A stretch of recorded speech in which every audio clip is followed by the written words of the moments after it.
Straight for you.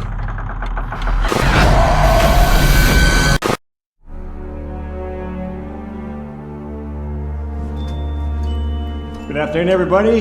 We have a lot to cover today, so let's get started. We found an old newspaper article and we want to do research on it. It's on Dorchester Stewart.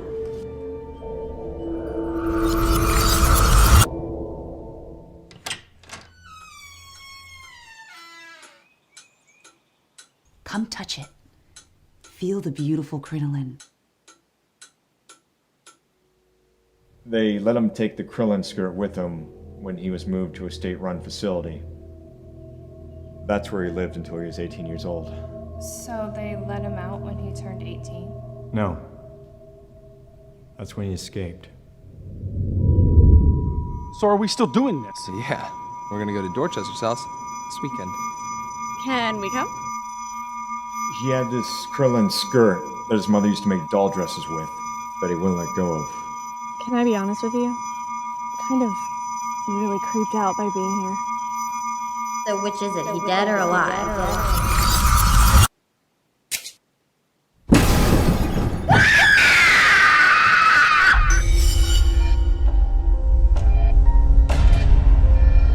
Anyone sees you around here, I don't know nothing about it. Nothing.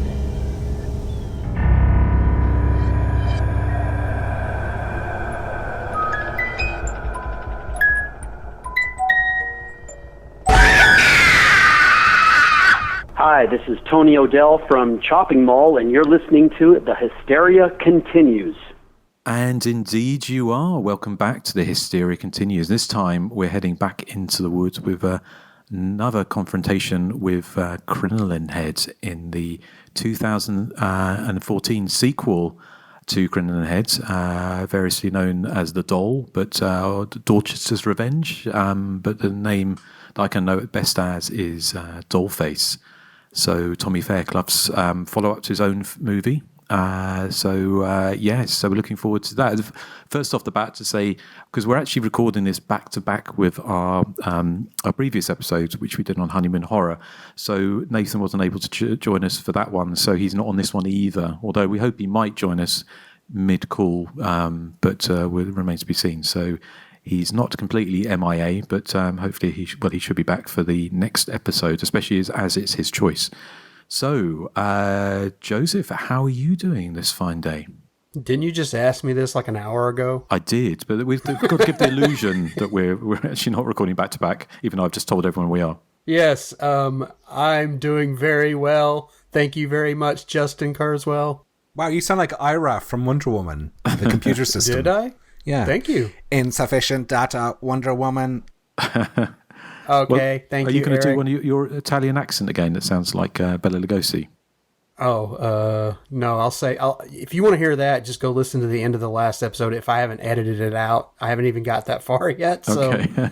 that's the weird scheduling we got going on over here. Well, it's for a good way. I mean, we have got, we go through peaks and troughs, but we have got a lot of commentaries coming up, which we hopefully will be able to share with you. Boy, do we. Yeah, so which is obviously great and stuff we're enjoying. And of course, we're doing our own commentaries for Patreon. So Bill Ackerman joined us for Honeymoon Horror. And if you've not, I'm sure you probably have heard that episode by now if you're a regular listener. And he came up with some fantastic info on that movie. And we're covering Night School, the 1981 Boston lens slasher. And he's joining us for that over on Patreon. So we're recording that next weekend, I think. And there's, he's already dug up lots of interesting info on that one as well. So, so lots to look forward to. And Erik, I know we already talked literally 5 minutes ago, but how are you doing this pretend next day? Yes, pretend next week, yes. Next week, yes. I'm doing very well, thank you. Excellent. Well, I'm glad to hear it. So, yes, and also considering that we've only finished recording 5 minutes ago for Honeymoon Horror, but recently seen. So we have discussed some of those previously. But Erik, I presume you've not managed to catch anything in the 5 minutes since we stopped recording. Between episodes? No, I didn't, no. The only thing I caught up with was a can of Club Rock Shandy, which is an orange and lemon soft drink. Right. And is that nice? It's like drinking in Toya. Oh dear, that sounds it's very orange. Hey! You said it was. I keep walking into these situations. You do rather. So yes. Well, okay. Well, Joseph, is anything you've it didn't tell us last time about? Yeah, just one little thing, just to kind of pad out the running time here. The only other thing I didn't mention on the last episode is that season 4 of The Boys is they debuted the first 3 episodes on Amazon Prime, and I'm a big fan of that show. Very gory, very startling, shocking show. Kind of takes the whole superhero thing and makes it fun. Makes it very dastardly. But I feel like the first 3 episodes of this new season, it's starting to feel like they're treading water. I don't know if there's any listeners out there who are fans of The Boys who agree with me, but I don't know. I'm not really feeling it so far. Did any of you guys watch The Boys?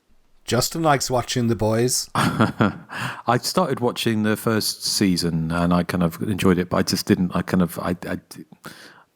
watched anything. I haven't watched beyond the first season, to be honest. There's just so much out there to watch. So yeah, I mean, this one, first 2 seasons are great. Third season is kind of hit and miss, but I feel like it's starting to tread water now. So I did hear they're ending it next season, which is good. Maybe it'll go out on a high note, but that's the only thing I didn't mention on the last episode, so I have nothing else. Okay, well, I did keep a couple of things behind, as it were. Is that if you have seen Dollface, you know that in Criminal Head as well, there's drag queen characters, which we'll talk about a bit more. But I saw, obviously, because I'd watched Dollface in preparation last week, so I saw there was on streaming there was a new movie called Slay, which has 4 drag queens that if you are a fan or you've watched any of RuPaul's Drag Race, you may recognise Trinity the Tuck, Heidi in Closet, Crystal Method, and Caramel. Play 4 drag queens who get booked into a remote kind of not truck stop, it's kind of a bar in the middle of, I think it's possibly Texas, and full of kind of redneck characters, and they think they've booked it by mistake. But they have to put a show on, but also it coincides with an attack by vampires. So this is very much a horror comedy style, and I know a lot of those kind of drag queen movies tend to not be great, but this one's actually got quite a budget behind it. And it sounds like From Dusk Till Dawn. Well, yes, it's definitely playing off stuff. It's actually not. It made me chuckle a couple of times. It's not. I didn't think it was particularly funny, but it actually works much better as a kind of variation on those kind of 80s monster movies. So it's got that very kind of 80s monster movie feel about it, and it's got a decent budget. Kind of, the vampires are kind of more like Romero monster zombie kind of type thing. So it's like Assault on Precinct 13 with vampires and drag queens. So, which it's a fun watch. It's nothing amazing, but it's certainly a step up from a lot of the kind of other drag queen sort of spin-off things that I've seen in the past. But the connection there, obviously, we're talking about Dollface, is that there are some drag queen characters in this. I'm sure we'll mention.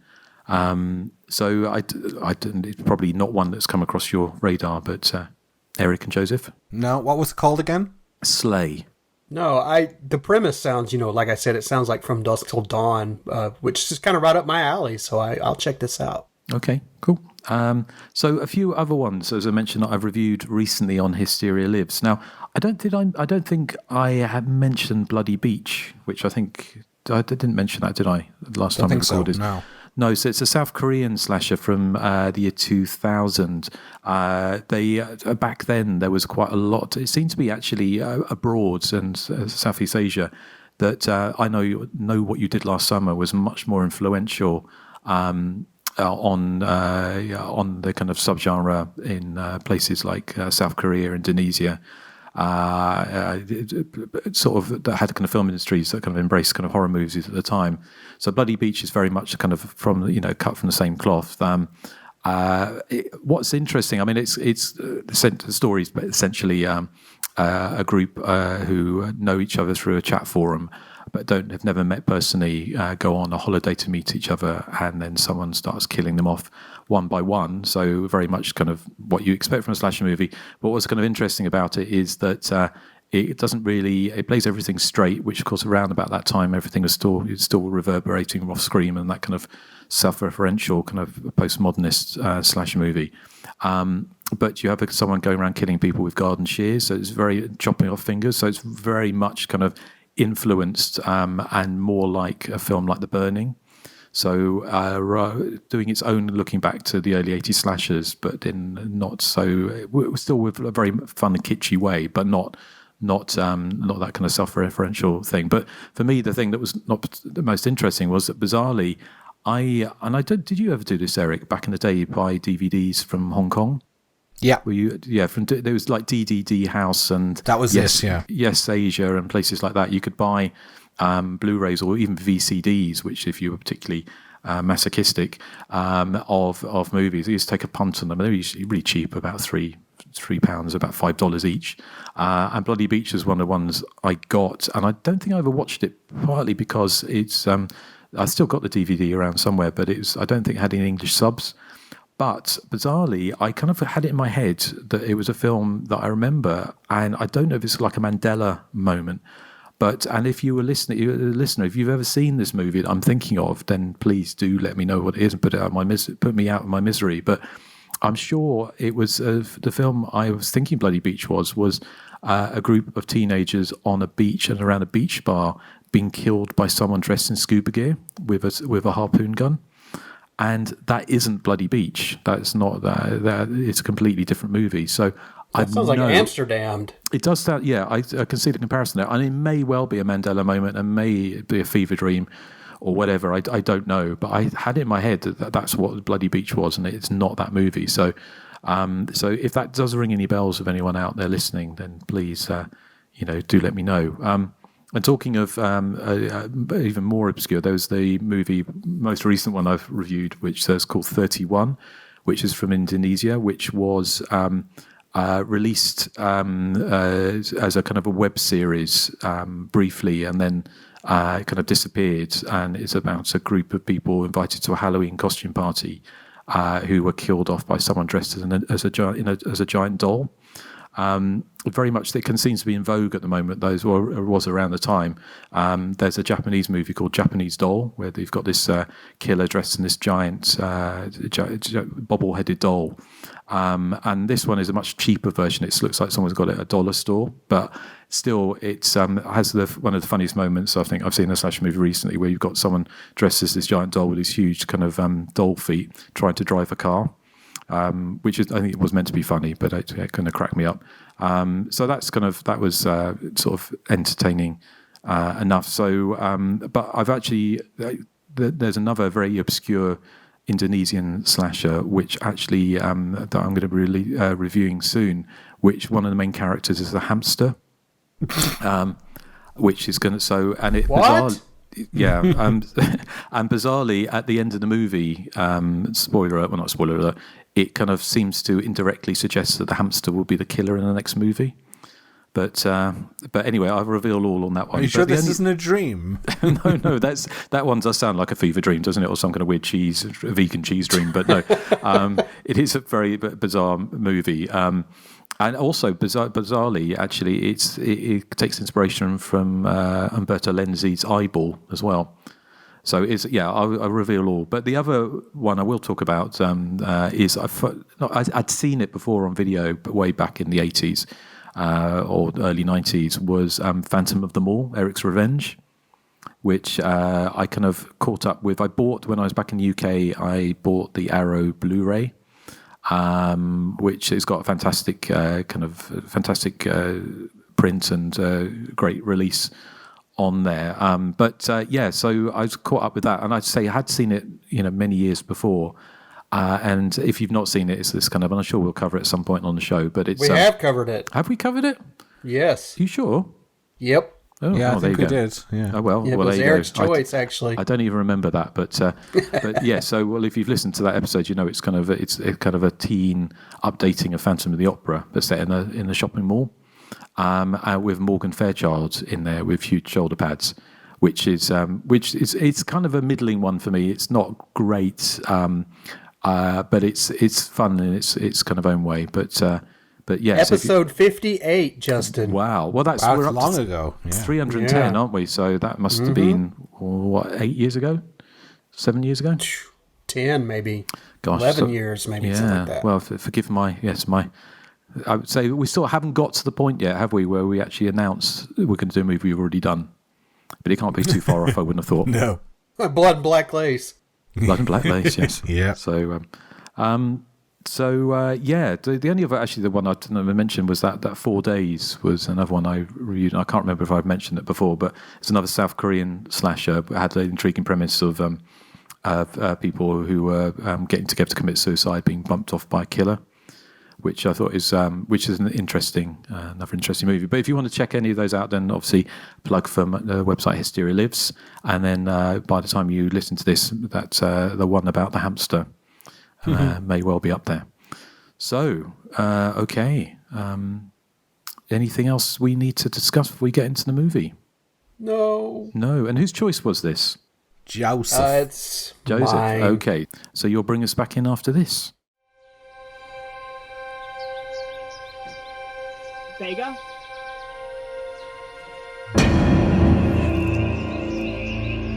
Girl, I didn't know there were any other queens up in this show. I think I need to go find Miss Keisha Gray. Oh my God! No! No! No! No! No! Paul Donner, a history professor at the university he once attended, assigns a research project on local legends to his students as part of a midterm assignment.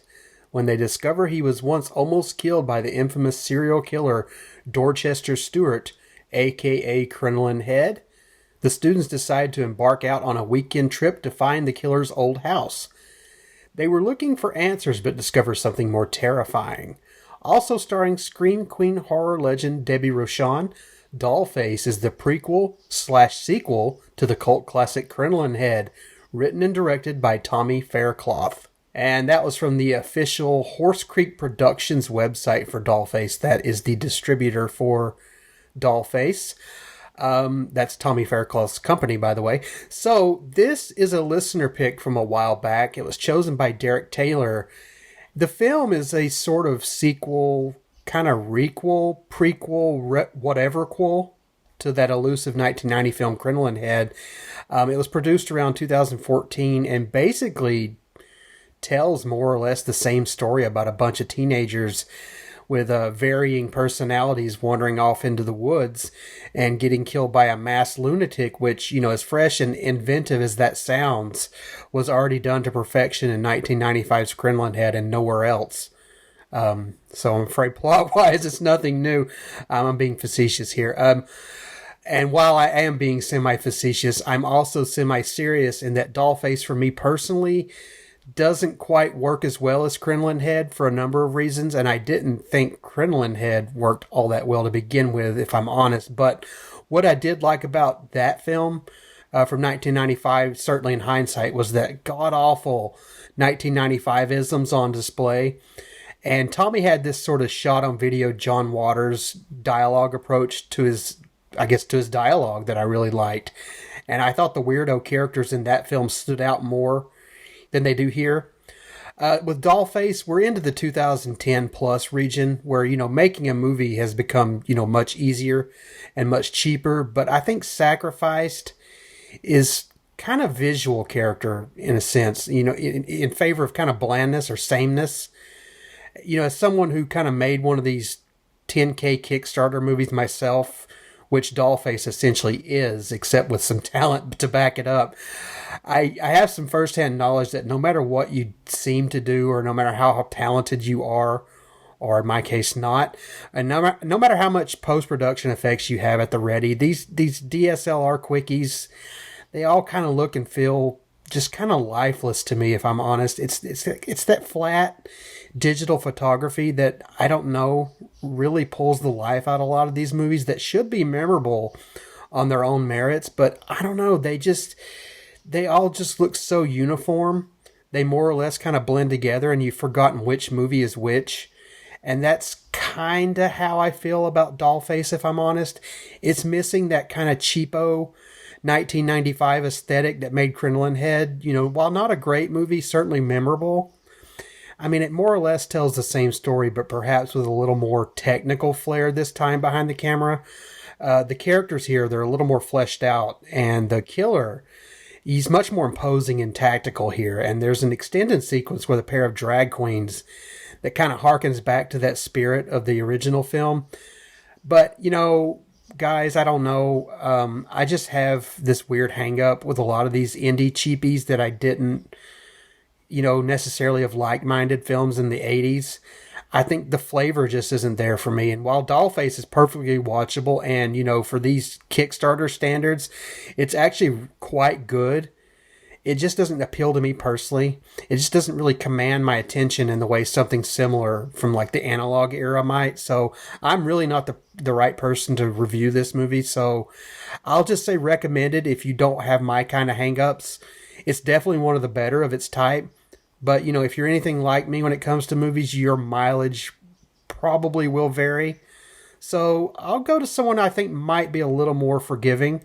Erik, what were your thoughts on Dollface? Yeah, I'd be slightly more forgiving. I would agree with you that a lot of these sort of shot on digital, sort of modern day low budget slasher movies are quite flat. You pitched Dollface to me as this kind of 2014 direct-to-streaming / Blu-ray low-budget slasher movie, and my heart sinks. But I have to admit, for its budget and for its limitations, I thought it was very well made and had some fun characters. I really loved the drag queen characters. I thought they were the film's MVPs, and it's kind of a shame that they are offed so early on, because I found them just really fun and campy and really, really watchable. I didn't think they sort of adversely affected the tone of the rest of the movie. We think back to last week's episode when we were discussing Honeymoon Horror, which has the inserted scenes of the sheriff, which totally alters the tone of the movie. But in this, I thought that they were really fun and were in the same spirit as the rest of the film. I would like to have seen them carried through to the end. I love the moment where they're complaining about having to walk so far, and then the camera pans around and shows that they're about 10 feet away from their broken down car, which is a sort of classic sort of drag queen moment, I thought. I liked the bitchy character Janet as well. She comes out with some classic lines like, "Her vag is like Mars, it's never been explored." She's got that kind of dislikable bitchy cheerleader character that's fun to watch, as opposed to being sort of shrill and obnoxious as many of the characters in like Rob Zombie's films are, for example. Even the petrol sniffing Debbie Rochon, who plays the loner with the bandana and the gun and living in a trailer, she had a likability to her in certain scenes, even though her character is rather unhinged. Technically, I thought the film had a number of flourishes that rose it above the likes of Amityville Karen, for example. There's crane shots, there's sort of shifting focus within the same shot, and it has a professional look to it. And, there is a lot of handheld footage in it as well, which is kind of the default setting for these low budget films. But I thought a lot of it, you could see that there's talent there, and I appreciated that. It never felt like a home movie or terribly amateurish. It took a while to get going. The Crinoline Head action itself, maybe it could have been tightened up a bit. It does follow the slasher template quite closely, though. The legend of the killer, investigating the abandoned house in the woods, and characters oblivious that all their friends are being killed off until late in the game. So it was doing a lot of things right, in my opinion. I thought the scene of Janet's demise, whilst not graphic in any way, it was really icky. It's the scene where she's going for a wee in the woods, and Crinoline Head holds a knife out as she's just about to squat down. As I said, you don't see anything, but I just thought it was really effective. It packed quite a punch. I thought the pinata scene was quite well staged also. Because I was wondering, because the pinatas introduced early on in the film, and I'm like, how is that going to be incorporated into the movie at all? And then they do it in quite a fun way. I didn't really like the obsession with Janet's period. I thought there was something a bit mean-spirited about that, and also a bit disgusting. But overall, I thought it was a watchable and a decent movie, considering how low my expectations were. I know I've seen the film before, because you told me we watched it when we did the Crinoline Head episode, Joseph, but I couldn't remember anything about it. Once Debbie Rochon appeared on screen, I was like, yes, I have seen this film before, but other than that, I didn't remember anything.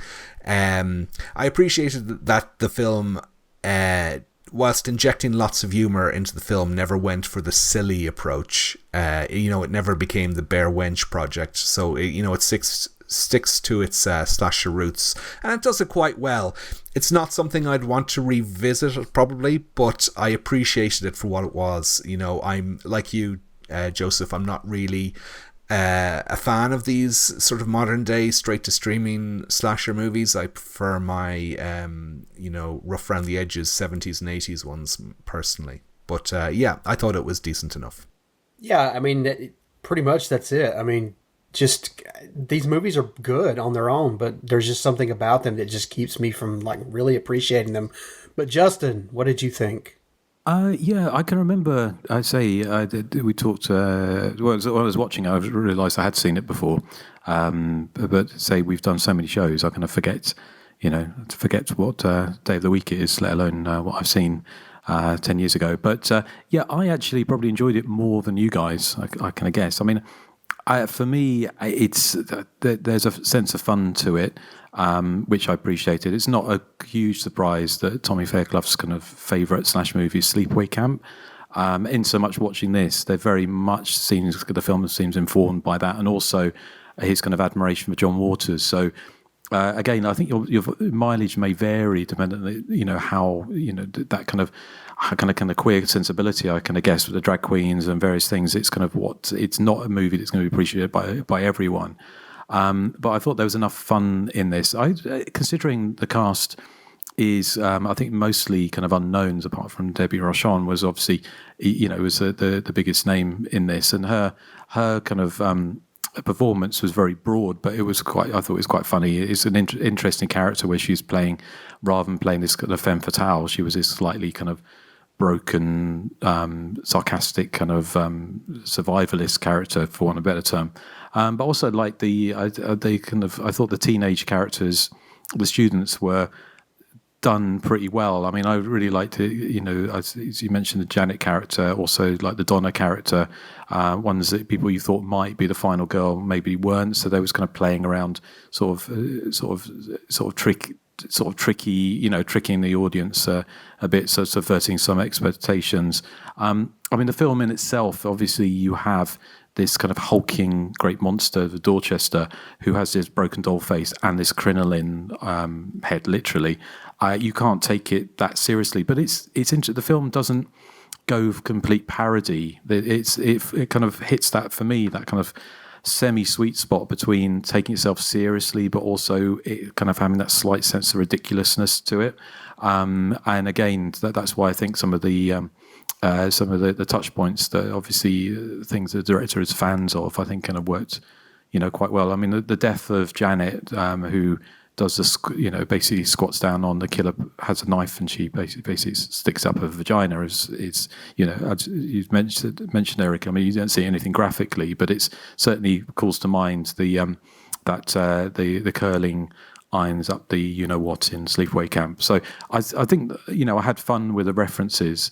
I agree with the whole thing about the digital camera work. I appreciated that, Tommy Fairclough, I've seen a lot flatter straight to DVD, straight to streaming movies or low budget movies. But, the fact is that he had like that, the dolly shot at the end coming down through the trees, shows a sense of ambition that may be lacking from some of his peers. So it's kind of... because the way it works, I think, is you're never going to be scared by the movie. It's a film that kind of feels more like along the lines of, say, the Sleepaway Camp 2 or 3, that kind of feel to it. And if you're in the right frame of mind, it kind of works. And I say that it was great. The drag queen characters were fun, and I agree. it may have been, if you had a few of them sort of running around the woods at the end of the movie, that might have, added an extra something to it. But, overall, I had fun with it. Again, it's not going to be a something I'm going to watch over and over again. But I have seen a hell of a lot worse recently, and films that are kind of really anodyne and just kind of no personality. And this film has personality in bucket loads. It's obviously made by somebody who is a fan of 80s slasher movies. And in its own universe, it's again, I keep on talking about the kind of the self-referencing films that we're still getting, even, what's it now, coming up for sort of 30 years after Scream, we're still getting those movies that think it's a height of sophistication to reference horror movies all the way through. And this film, in its own universe, doesn't do that. It plays it straight, but it's with that kind of camp sensibility of a John Waters movie. So if you're in the right frame of mind, you're in the right audience for this, I think you would have fun with it. So, would I want to see a Crinoline Head 3? I don't know. I don't know where else they could go with it. The only other thing I was going to mention, which kind of stuck out for me, which I thought was a bit bizarre, there's a scene where you see how Dorchester, his mother dies of a heart attack at the beginning. You've got this prologue set, and it's 81, isn't it, I think? But they immediately took out, there's an electric toothbrush in the scene. Did they have electric toothbrushes in 1981? I would imagine. I don't know. No, I don't know. But it just seemed to be very modern detail. Just took me out of it. But whether or not that was an inside joke or not, I don't know. But yeah, overall, I had fun with it. And I think, that there's a lot more boring directors working these kind of low budget sort of. Fun, self-fundraised movies, and I think Tommy Fairclough has got a kind of sense of fun, an adventure, and a kind of camp sensibility that kind of ticks the boxes for me. So yeah, I enjoyed it for what it's worth. Yeah, the thing with Dollface, if you want to watch it, like we said, it is on YouTube. It's not as difficult to track down as Crinoline Head. However, you don't necessarily have to watch Crinoline Head to get the gist of Dollface. It pretty much just kind of sums up everything that Crinoline Head had to say within the first 15 or 20 minutes. So you're getting both movies, more or less. Yeah. So is there anything else you want to say about it before we move on to background? No apologies to Tommy Fairclough. I'm sure you won't be listening. If you are listening, it's going to be a bit of a shorter episode, only because we said everything we needed to do about Honeymoon Horror, about feedback and various things like that. But and we have no Nathan. And no Nathan. Yep. Yes. And of course Nathan would wax lyrical for hours about this movie, as he would have done on Honeymoon Horror. So hopefully if you listen to the next episode, which is going to be Nathan's pick, he can give his little tuppence. So so background. Joseph, do you have anything for us? Yes, I swear I'm not being lazy. We just have a lot of commentaries and other life distractions on our plate at the moment, so not much in the way of background for Dollface, except to say that it was in production right around the same time as my piece of shit movie, The Night Before Easter. So that was around 2013, 2014. And Tommy and I did a little cross promotion at the time. I'm sure we both donated to one another's fundraisers. And he even gave me a few pointers on shooting on the old Canon T3i that I had at the time, which if you've seen both Dollface and The Night Before Easter, you'll know darn well I didn't take any of those tips to heart. And I didn't get a chance to go back and listen to the episode, but did we not interview Tommy at some point about Crinoline Head? I'm thinking Nathan might have. I need to check back on that. I'm not sure. Yes, I can't remember. Seems like we did. I could be wrong, but like we said, going on 14 years now, you tend to forget. But that's all I have. Okay. Well, Erik, what have you got for us? No. Nothing. No. Okay. Well, one thing I was going to say, there was, did you know that crinoline was very dangerous? Is it? Is this a joke? No, it's not a joke, actually. I found there was an article that said around about 3,000 women died in Victorian times through crinoline-related accidents. Oh. Ow. Well, it's because... I'm not laughing at these poor people's deaths. I'm just wondering how this happened. Well, it's because I didn't realise what crinoline was, because I thought crinoline was just like... because it's a fabric, isn't it? It's a fabric, but it's also... The definition is A stiff or structured petticoat designed to hold out a skirt, popular at various times since the mid-19th century. So those kind of bustle skirts. So it's the kind of we'd see people used to have those kind of hooped skirts that would make, well, basically sort of that kind of straight silhouette you see in the kind of Edwardian and Victorian times. And it's because they were kind of very unwieldy, that people would fall over, or they would be run over by carriages, or get them stuck indoors, or various things like that. And apparently there's an article that I found that said that around 3,000 women were recorded to have died through crinoline alone. Wow. So there you go. So sounds like a very obstructive fabric. Very obstructive.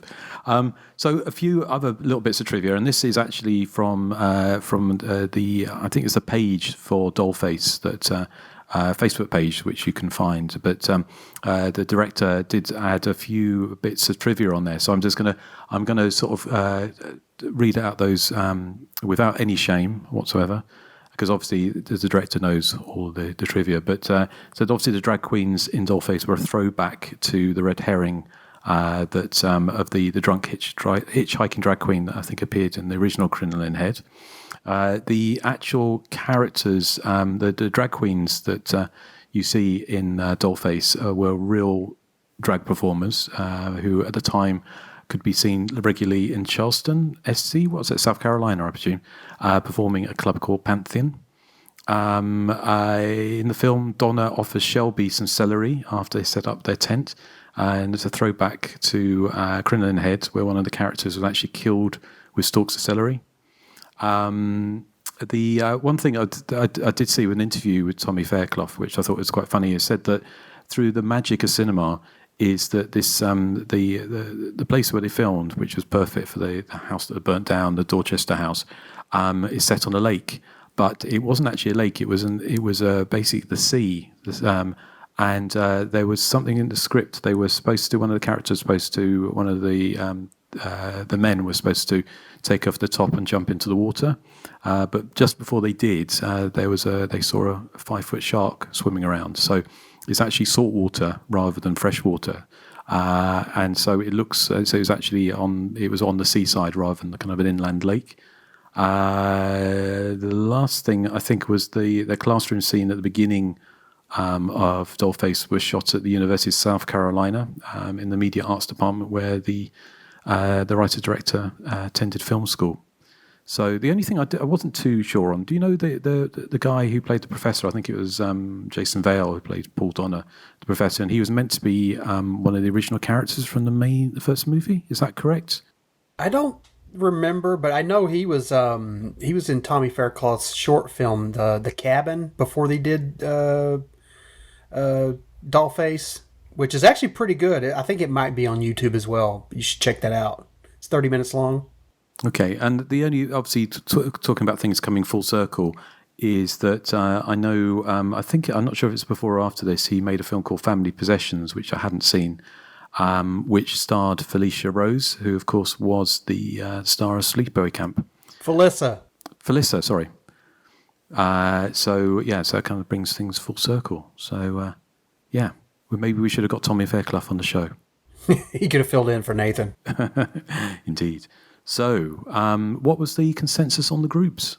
Well, if nothing else, Dollface can boast that it bested Sisters of Death in the comments section with one higher, 7 in total. Ooh. So not a total loss. Over on Facebook, Ingo Dirkschneider fumes.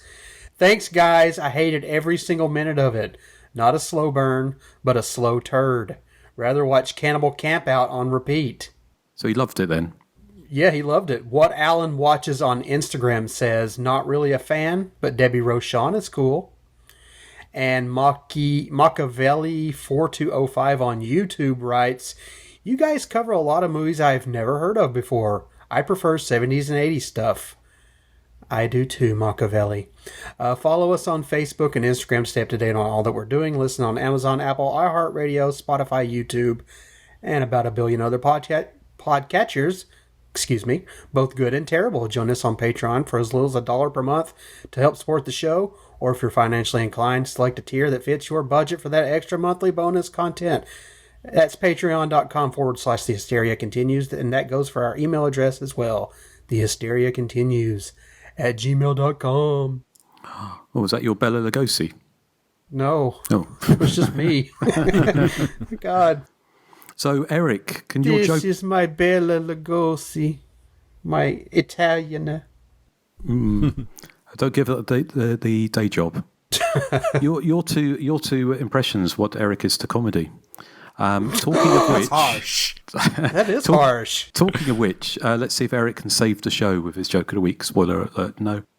Hey. It's my joke of the week. It's so freaking fantastic. So I chopped off Crinoline Head's feet, and now he can't drink milk. He is lactose intolerant. Lactose, because I chopped his feet off, intolerant, because he's a dog. Oh my God. I'm kind of shocked. I don't know what to say. I don't know what to say. Do you not understand the joke? Speechless. No, I got it. Is it too sophisticated? I think I think you may have caused a rip in the time-space continuum with that one. I think Nathan traveled back in time, got the joke, and decided to go back and change history, and that's why he's not here. I think it might be right, actually, yes. Well, so I think this may be... I mean, do you remember, back in the midst of time, we were doing 3-hour shows? I know. How did we ever do with that? Top threes, recently seen...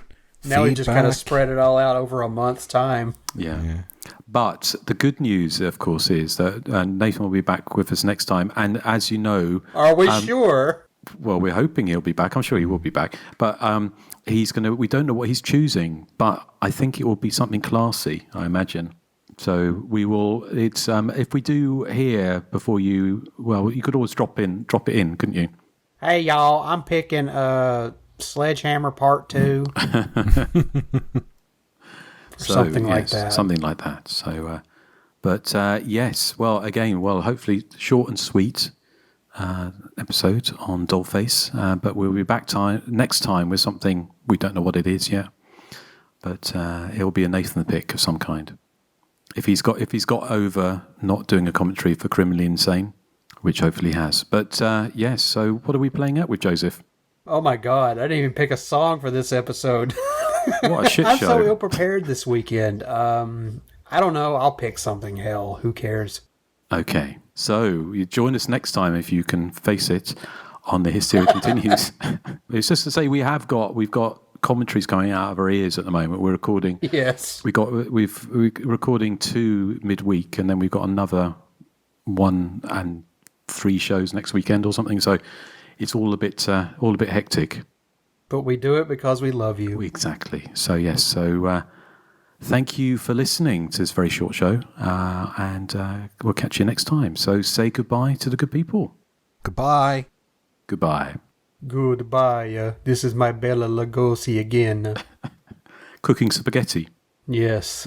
I'm actually kind of hungry. Thank you for mentioning that. That's okay. We have been recording for the last 42 hours. Hello, Dolly. This is Louis. Dolly, it's so nice.